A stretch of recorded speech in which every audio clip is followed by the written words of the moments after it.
Hello, ladies and gentlemen, Tevaron here, and welcome to another episode of Friday Night Magic. This week, the colors we are playing may look somewhat familiar. Yes, they are indeed Abzan colors, and I know that we played Abzan not too very long ago, but this is not my build. This is Covert Go Blue's build, and I watched him play this in his latest video and was rather impressed. This is not a control build, it is mid-range, and as such incorporates good strong creatures with good removal and hopes to finish the opponent via the mid-game. Also, a little bit different this week, not only will I be providing a link to a deck list in the description, I will also link you to Covert Go Blue's video of him playing this deck so you can see the originator play his own creation. But we're going to go through the deck list rather quickly here. All these cards are fairly familiar to us, or should be by now.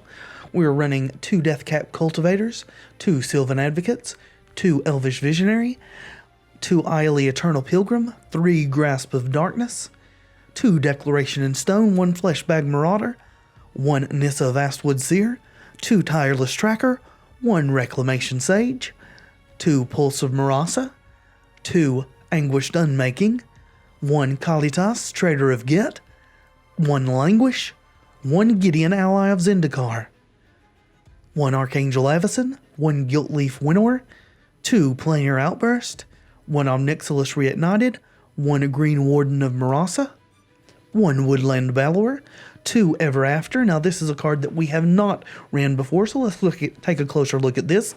This is 2 black and 4 of any color. Return up to 2 target creature cards from your graveyard to the battlefield. Each of those creatures is a black zombie, in addition to its other colors and types.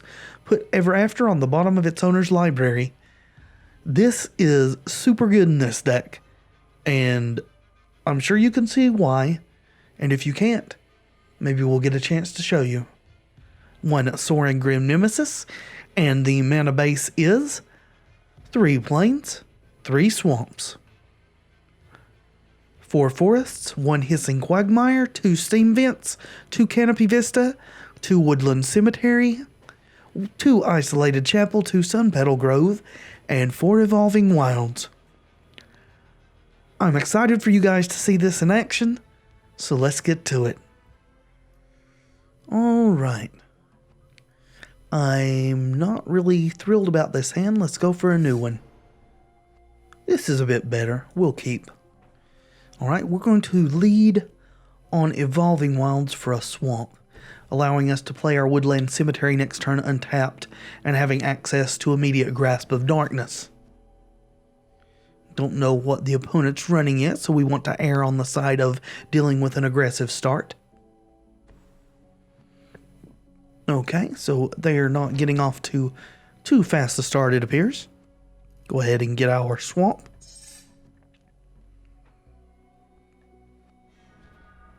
Alright, Canopy Vista. Well, we're going to go ahead with Woodland Cemetery. Hold up Grasp of Darkness. We also will not be dropping our Tireless Tracker next turn. We want to hold him until we can play him and then drop a land in the same turn so that we at least get 1 clue out of him. There's a nice target for our Grasp of Darkness. Preserve our life total. If we can make it to the mid to late game, Pulse of Marasa Recursion will stabilize us. Alright, we are going to drop a Plains and pass. That way our Zendikar lands will come into play untapped. Looks like our opponent is stuck on 2 lands. That's not very good for them and quite good for us. Go ahead and play a Canopy Vista, getting a clue. Hopefully our tracker will not bite the dust before we can get him really going. Opponent is flashed in a Dimensional Infiltrator. This thing has the potential to bounce back Of course, I don't think our opponent has any colorless mana to activate it as of yet. Alright, ever after. Well, we are going to start this turn by popping this artifact.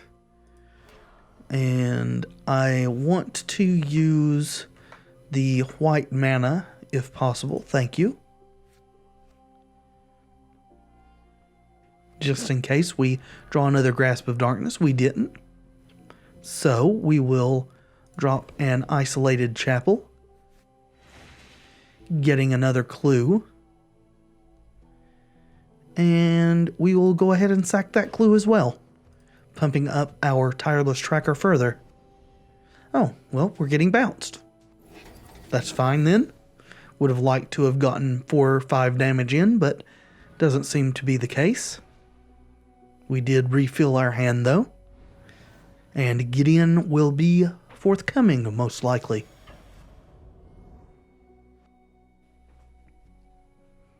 Taking another 2 here. And again, it looks like our opponent is still stuck on 2 mana.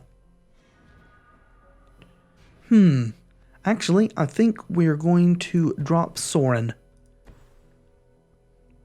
Deal with that Infiltrator. Only going to -1. It is interesting to note that you don't have to do just the toughness of the creature or planeswalker loyalty that you're targeting. You can go above and beyond that if you would like to and gain that much life. Sometimes that can be necessary to bring you out of range of dying. Right, going after Sorin. And our opponent still seems to be stuck on 2 mana. They are continuing to play threats, however, so that's good, giving us a contest here. Alright.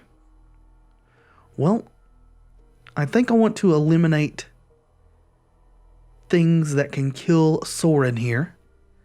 So, what we're going to do is cast Declaration in Stone on this guy here. Then we're going to, again, minus Sorin for 1. And kill the Rattle Chains. Then we are going to replay Tireless Tracker. And drop another land. For a clue. Good deal. Just pass the turn back on over. We'll be sacrificing this clue token on their turn. They have a clue as well. Because we like to share. Not be selfish with our toys. Okay, they're going to. I'll join them in the clue sacrificing party. Take a look at our graveyard. We have no creatures in there. Ever After is likely not going to get any use this game. This has been a little bit of a more controlling hand. Well, let's draw a card with Sorin first. Eiley is a pretty good draw.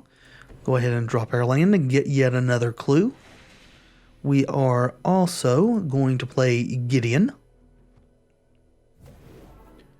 And 0 Gideon for a Knight Ally token.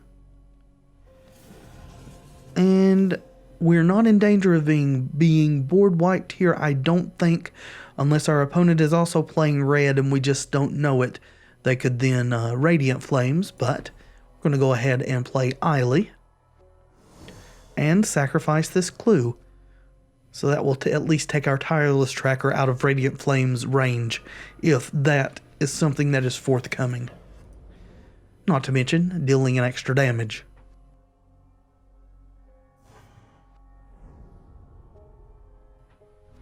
Okay. I think it may actually be to the point now that our opponent really can't get back into this game also. They were stuck on 2 land for a very long time. Well, they are holding up 4 mana. Against this type of deck, to me, that smells like a Bounding Crisis. Let's go ahead and reveal. I'm doing 5 damage to the opponent. And I guess we shall see if there is a Bounding Crisis forthcoming. Let's activate Gideon. Go to combat, see if they tap Gideon down with a Crisis. They did not. And they have decided to leave the game. Well, we shall leave the game also and move on to the next challenge. Again, we cannot keep our opening hand. Draw new, please. This also isn't very good. Draw another. And as much as I hate to keep 5 lands, I think we are going to, and hope to draw into something a bit better. Let's start off with Evolving Wilds to thin our deck out. Hopefully not draw too many more lands in a row. And we will get a forest. That way we can play our Deathcap Cultivator next turn.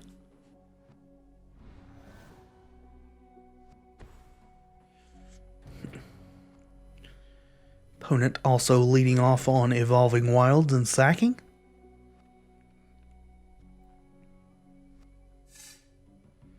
For an island, though.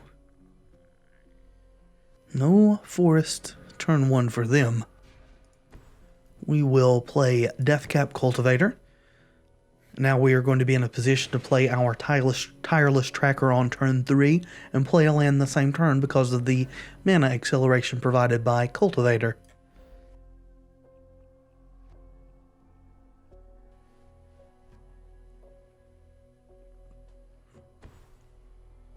Alright. So, Telling Time main phase.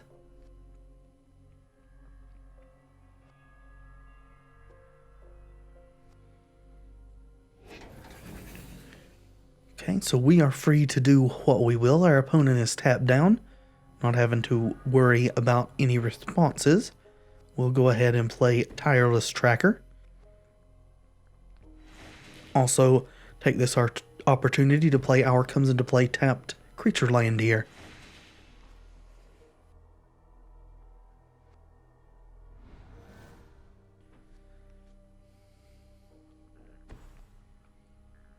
Okay. Geist Blast. Alrighty.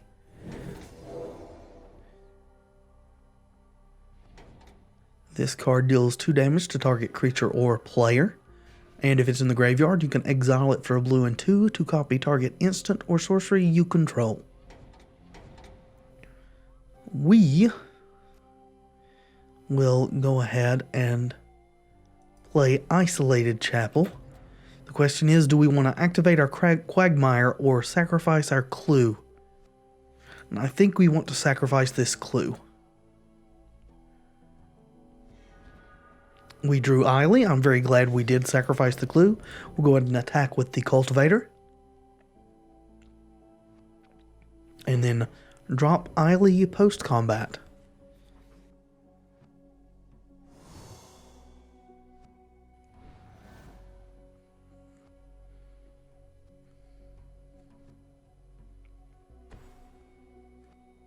Okay, so we may be up against a prowess sort of deck. Maybe a Thing in the Ice deck as well. What is under here? Clutch of Current. So we are probably going to get something bounced here. The only question is what? Cultivator, okay. Opponent does not want us to have that extra mana on board, which is normally a valid concern, but our hand isn't that exciting even with the extra mana on board. And we continue to draw more. Well, let's swing with Eiley. We'll commit there.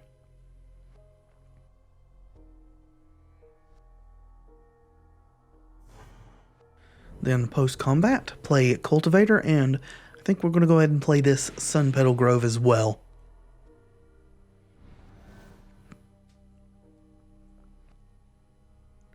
We will need to draw some removal or some better creature interaction here, or we're liable to lose very quickly here.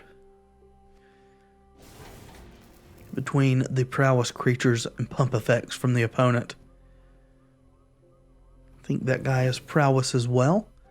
The girl is prowess, yes she is. So we're going to be taking 3.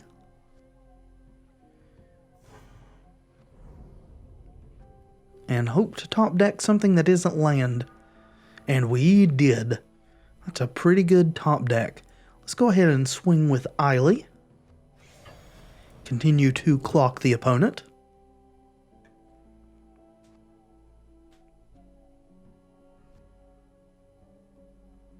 And what do we want from the Bellower? I think we probably want a Sylvan Advocate. Yep. Drop a land. Play the Bellower.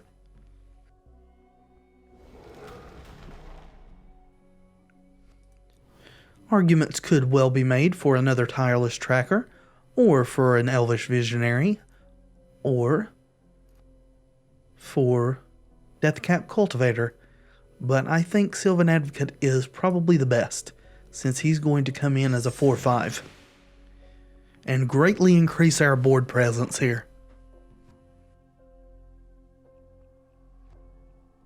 And if the opponent would like to bounce the Woodland Bellower, I would quite like that myself. Okay, we're looking at 6 potential damage here, depending on what the opponent has to get them through. Slip through space would definitely do the job for one of these creatures.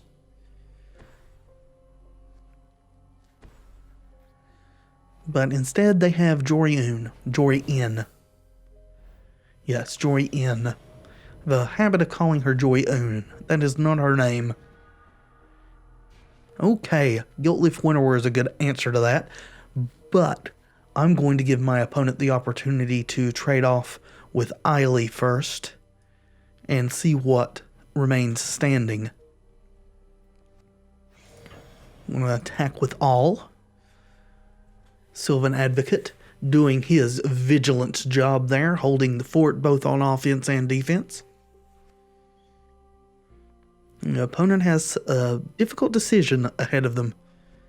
What to block, if anything, or go to 2. And it looks like they are going to 2.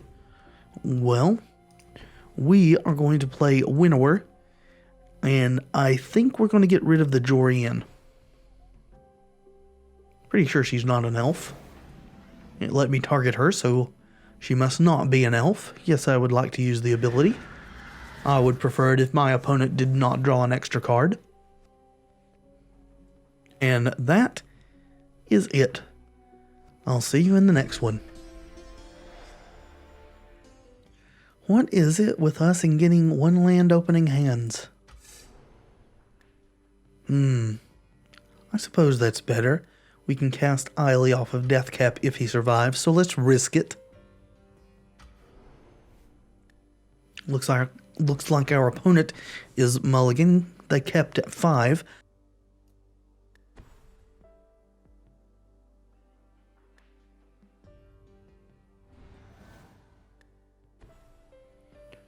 Alright, leading off on Clifftop Retreat. Wonder if we're dealing with a Boros deck here or some other incarnation of beast. Get our little mushroom man out there on the battlefield.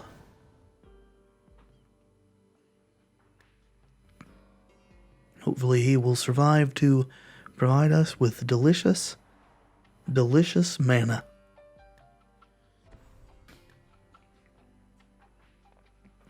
Alright, so it appears we are facing Jeskai of some sort. There is Jace. Welcome to the party, Jace.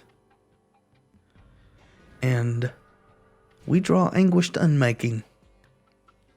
So now we have a little bit of option here. We can drop Eiley Or we can play Fleshbag Marauder and get rid of Jace.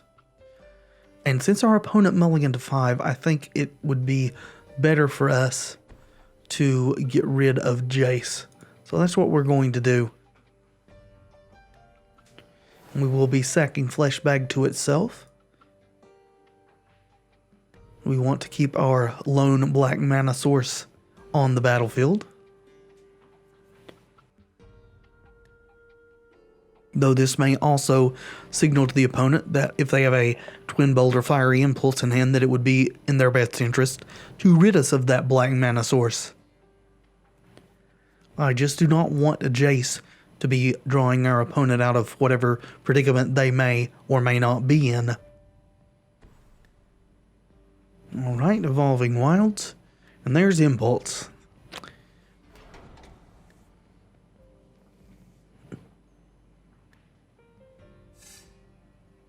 Well, we did think that that could be a thing that could happen.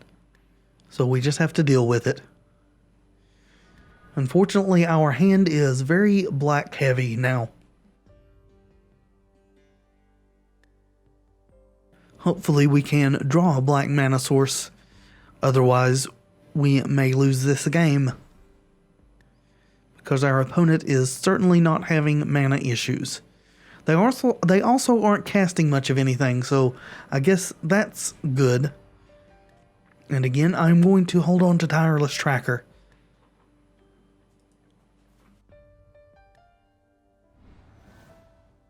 Don't want him to die before he can provide us with a lovely clue. Okay. Opponent up to 5 mana now. We are stuck on 4.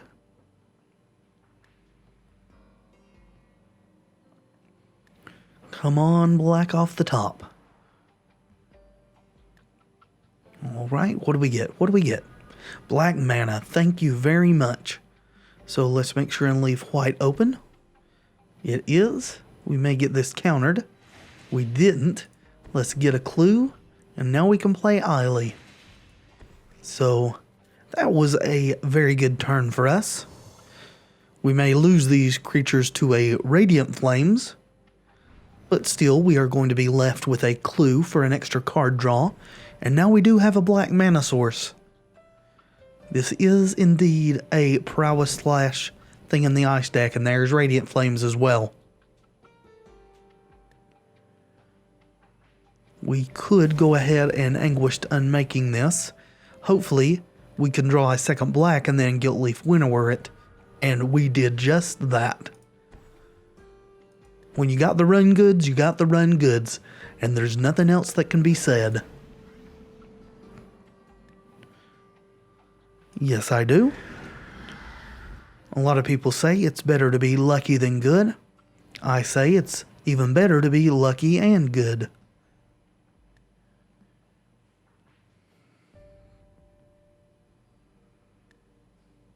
Alright.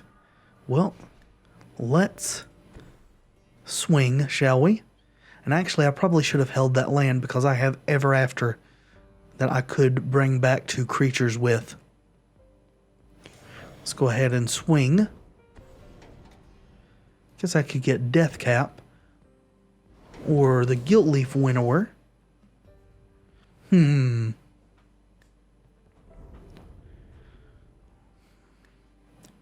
Let's start by sacking this clue. We won't have enough mana to cast Ever After, but we can hold up Anguished Unmaking, and we may draw something else that's worth playing here.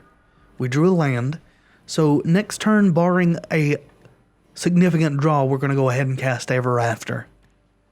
Would be very nice if our opponent would play a creature that we could kill with Guiltleaf Winnower as well.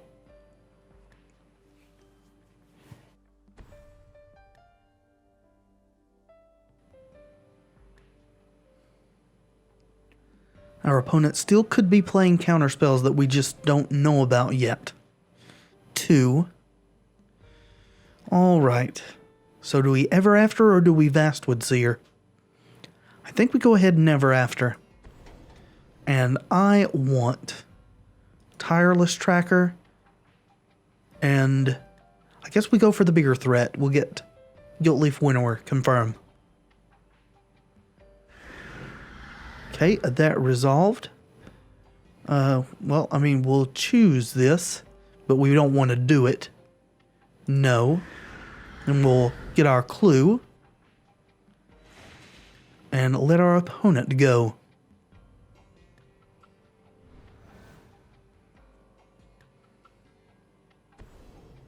Planar outburst. Okay.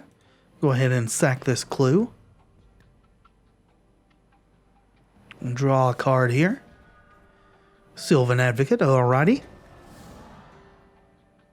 Now we can Vastwood Seer, flip her, play Sylvan Advocate. We got Sorin as well. We just got a lot going on this turn. Guess we will be playing Sorin over Sylvan Advocate here. Yes, I would like a forest. Thank you very much. Please don't kill Nissa in response to the flip trigger. I would appreciate that greatly. Alright, we will plus on Nissa. Evolving Wilds, that's fine. Put that into play. And we will play Sorin. Go ahead and sack this Evolving Wilds before we activate him. Thin our deck that little bit more. We will get a black source. And then go ahead and plus Sorin. Sorin himself can put a pretty good clock on the enemy if he's allowed to just go, go, go. And if you ever manage to ultimate him, well, that just wins games, doesn't it? Barring a board wipe. Looks like Mr. Jenkins is still viewing revealed cards. Alright, well, no damage done. Pass to the opponent.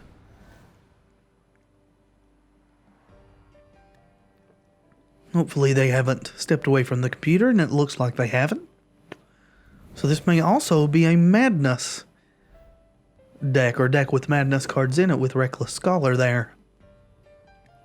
They have a Planeswalker of their own.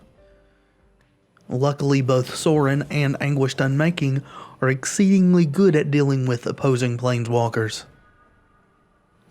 Well, let's start with Visionary, shall we?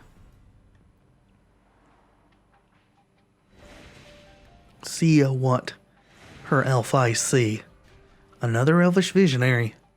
Well, we'll play that too. Just an army of elves. And a land. Okay, then. Well, I think we're going to continue to tick Sorin up. We'll just Anguished Unmaking Gideon over there. Opponent again is letting the full clock run, it appears. Looking at our Sorin revealed card. Well, maybe not the full clock this time. Let's go ahead and unmake this Gideon. And I think I would like an elemental token now, please, Nissa.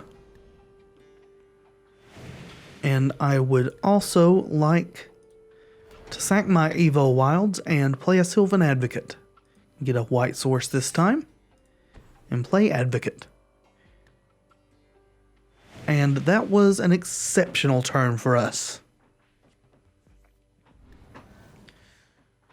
See what the opponent can muster to get out of this situation. Though remember too, they did mulligan to 5, so they have put up a very good fight despite that fact. Looks like they have chosen to loot with the Reckless Scholar. And discard a Wilds and play a red-white land. I think I might have done that in the opposite way myself, but I'm not the one playing their deck, so let's reveal. Alright, full time on the reveal that time, and it's a pretty good one. I suppose we want to use that. Or not. I mean, it's not really necessary. It gets us in 2 extra points of damage. Let's go ahead and plus Nissa. Might be best to save it for an actual threat. Well, there's Gideon as well. So, I guess 3 planeswalkers, mulliganing 5, and all this on the board is enough for the opponent. I suppose it would be for me as well. See you in the next game. And it looks like we have finally broken the streak of one-man opening hands. Though this isn't particularly explosive here, I suppose we will try it, since the game did deign to give us a hand with 3 lands in it without having to mulligan for it.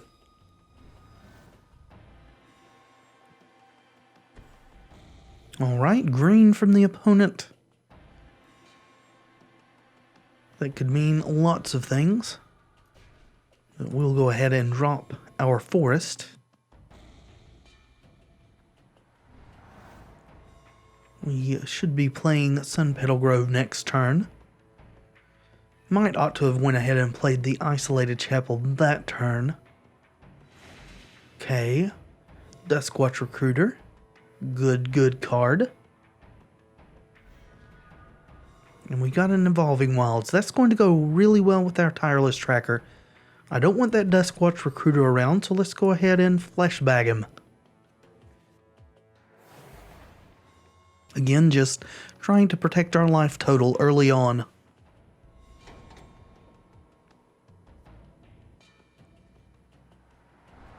Okay, what is coming this turn? Alright, they are not mono-green, it turns out. Looks like they are red-green werewolves. Hinterland Logger flips into Timber Shredder. 4-2 with Trample. Let's try not to let that happen. Play our Tracker. Play our Evolving Wilds. And we will go ahead and fetch for black. Now our Isolated Chapel will come into play untapped.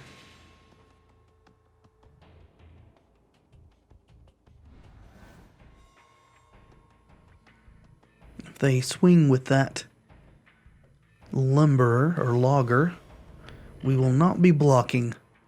Hopefully they don't follow up with a Fiery Impulse, though that is very likely.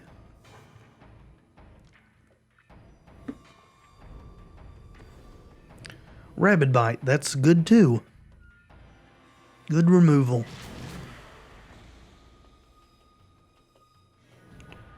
Okay, well, we're not going to play this Languish straight off. We could pulse back something, but I think we want to sack some clues. Okay, Tireless Tracker, that's good. Let's see what else we can draw. Canopy Vista. Well, let's play the Chapel and pass. Next turn, we've got lots of options. Unfortunately, the Logger did flip into the Shredder, so we're going to be taking at least 4 this turn. Hopefully our opponent will deploy some more dorks onto the board so that we can languish them all away.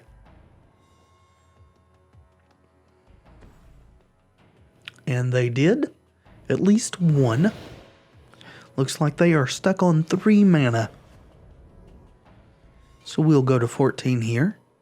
Then we can untap and languish. And hopefully begin to stabilize from there.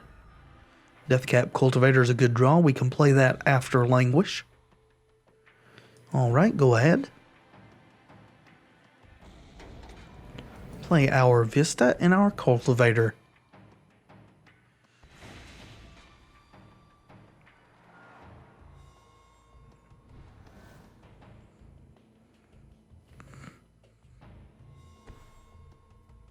Alright. Opponent is playing another Kessig Forge Master. This guy deals damage to blockers and to things it blocks as well.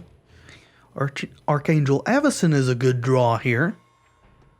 I'm going to see if our opponent thinks I'm an idiot. And see if we can get them with Archangel Avacyn here.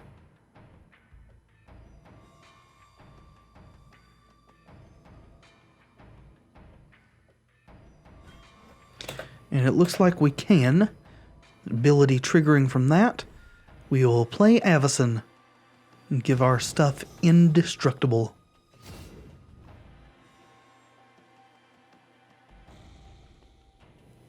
That's a dead werewolf on that side and a live cultivator on this side.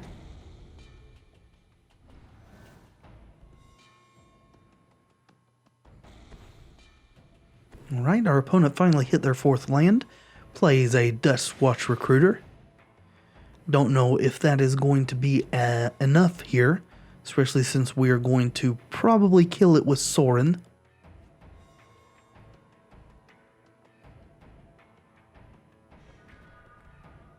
Woodland Bellower is quite good too. We're into the top end of our deck now.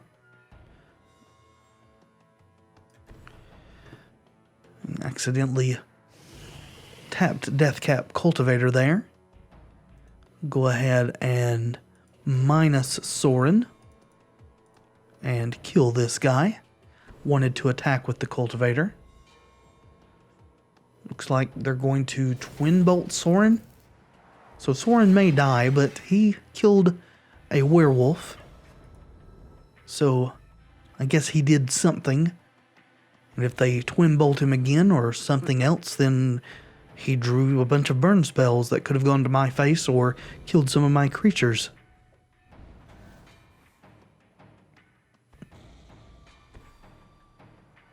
Nissa? She will not be flipping.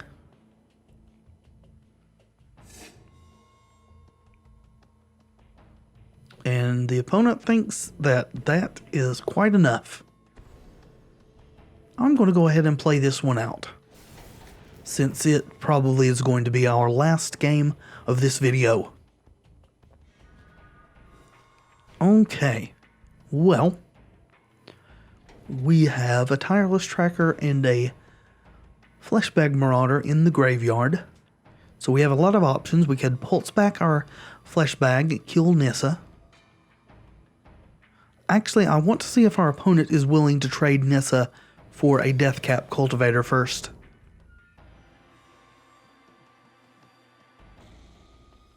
And it does not appear so. Well, I think I'm going to do this. Get Fleshbag, confirm, gain 6 life. Play Fleshbag.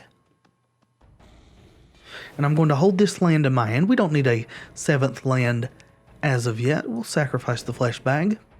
That will flip Archangel Avacyn as well, which will kill our Deathcap Cultivator, but that's fine. It's going to do 3 to our opponent's face. And she becomes a lovely 6/5.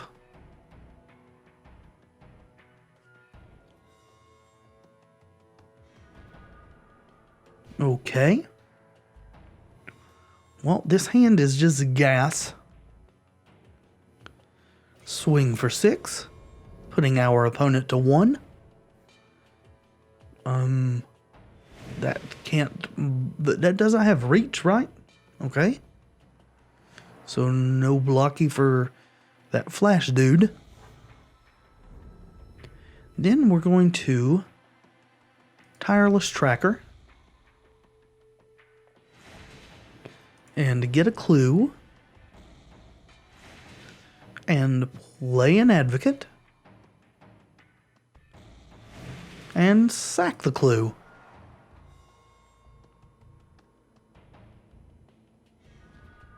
All in a day's work. There's even removal for this blocker here. Not that we actually need that. Any one of our creatures hitting the opponent is lethal. Even a planar outburst. Well, let's swing.